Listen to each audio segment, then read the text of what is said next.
This time on True North Outdoors TV, we're looking at some of the knives I'm the hardest on.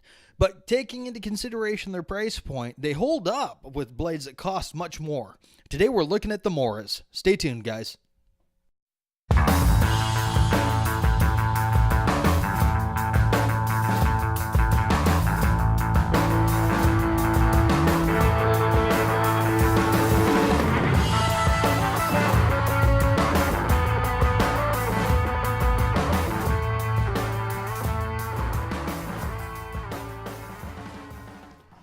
Alright guys, well I've got a soft spot for these things. I don't think I've ever actually come across another knife that's a better bang for the buck.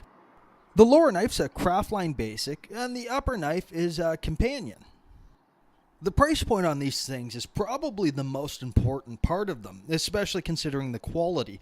You can get the Basic for between $10 and $15, that's either Canadian or US currency, and you can get the Craftline there for about $20 to $25, either in Canadian or US. And for that money, you're getting yourself a 3/4 tang knife. It's in Sandvik steel, so your carbon Sandvik is very similar to our 1095. And the stainless version of it is very similar to 420 high carbon. A good bang for the buck, and Mora's got their heat treat down on this, so they are hardened and properly set up for abuse, as you're going to see later in the video. Now, Morakniv's been around since the late 1800s, and they started off basically making utility knives. Now, today they have a knife for pretty much everything, but they all pretty much look the same, to be honest with you. And they all pretty much use one of two steels. Nonetheless, though, these things are great for everything from hunting, fishing, utility work. If you can find a use for a knife, you can probably find a Mora to fit the bill.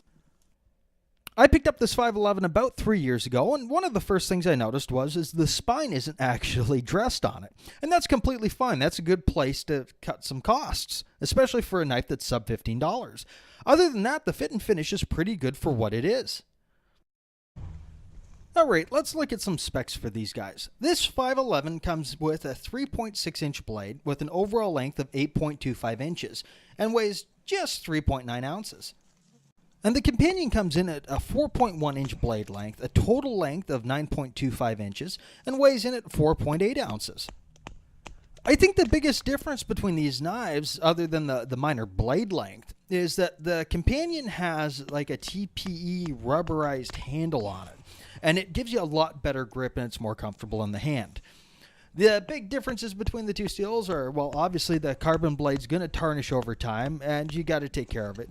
But it is easier to sharpen and touch up out in the woods compared to the stainless blade. Now that 12C27 isn't hard to sharpen, but to touch it up you really do need to strop it or give it a touch up with a fine stone.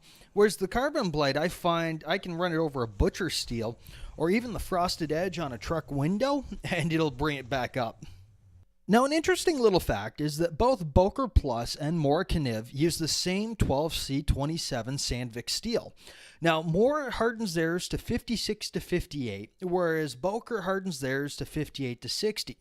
Now, the Boker Savior in this picture here does retain its edge longer, but it's significantly more prone to corrosion issues.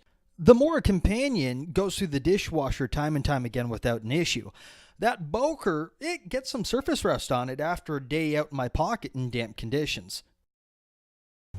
Now, both of these knives have pretty simple and relatively cheap plastic sheaths. They both have drainage holes in them, and the retention's decent enough. I've never lost one.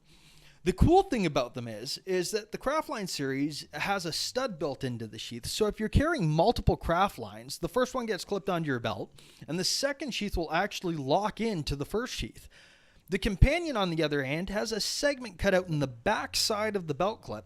So if you don't want to carry it on your belt, if you're wearing overalls or a backpack of some sorts, it'll actually lock into a button or a stud, so you don't need a pocket or a strap to clip it to.